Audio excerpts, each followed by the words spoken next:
నమస్కారం అండి. అంతర్యామిలో ఈరోజు అంశం నిరంతరం ఆనందమే. మనకు అందించిన వారు గోపాలుని రఘుపతిరావు గారు.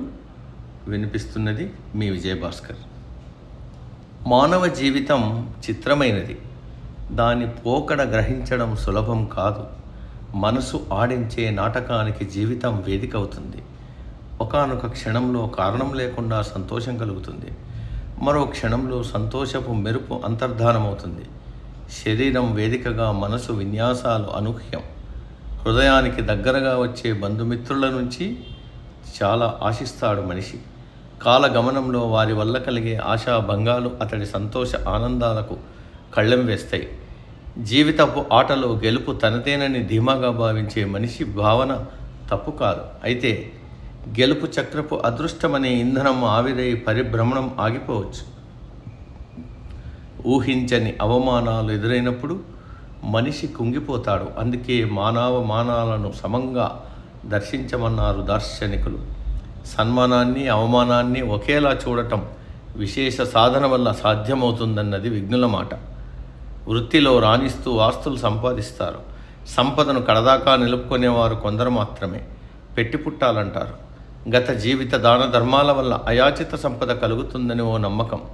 సత్పురుషుల ధర్మబద్ధ జీవితం వారికే కాక సమాజానికి మేలు చేస్తుంది. సువిశాల వినీల ఆకాశంలో రేపు అనేది శూన్యంలో కనిపించే ఓ మెరుపు లాంటి కళ. దాని పట్ల అపారమైన నమ్మకం కలవారిని అది నిరాశపరచదని ఆశావాహులంటారు.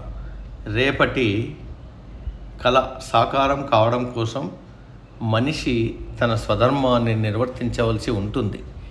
అన్ని కర్మలకు ఫలితం ఉన్నట్లే రేపటిపై ఆశతో చేసే మంచి కర్మలకు కూడా తీయటి ఫలితం లభిస్తుంది.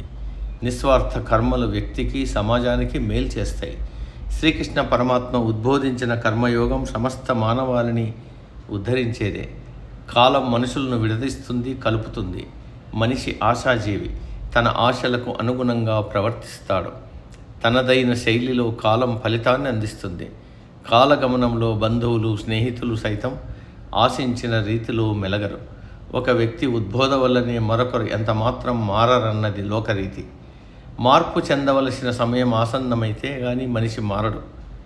మంచి చెబితే మారతారనుకోవడం ఓ భ్రమ అంటారు పెద్దలు. అవతలి వ్యక్తి అసమ్మతికి తనదైన కారణం ఉండవచ్చు. తర్కానికి లోబడి మనిషి ఆశా సౌధాలు నిర్మించుకోవాలి. ఎందుకంటే కేవలం ఊహా ప్రపంచంలోనే మనిషి బతకలేడు. దశరథ మహారాజు ఇష్టసఖి కైకేయి తన కుమారుడు భరతుడి కోసం భర్తను 2 వరాలు కోరింది. రాముడి వనవాసం, భరతుడి పట్టాభిషేకం.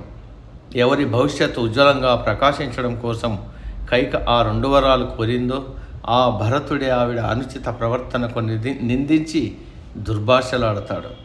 తన కోసం ఎవరో ఏదో చేయాలని కాక మనిషి తనకు తానుగా జీవించాలి. కోరుకున్న రీతిలో జీవన గమనాన్ని సాగించాలి. అప్పుడే అతడికి జీవితంలో తృప్తి, ఆనందాలు మిగులుతాయి. ఎదురయ్యే అపజయాలకు కారణమయ్యే కర్మలు మనిషి చేయడు గనక ఆ వ్యతిరేక శక్తులు అతడి దరి చేరవు. అప్పుడు నిరంతర సంతోష ఆనందాలతో కూడిన బతుకు కర్మయోగి సొంతమవుతుంది. సమాప్తం. సర్వే జన సుఖినో భవంతు. అందరూ బాగుండాలి, అందులో మనం ఉండాలి.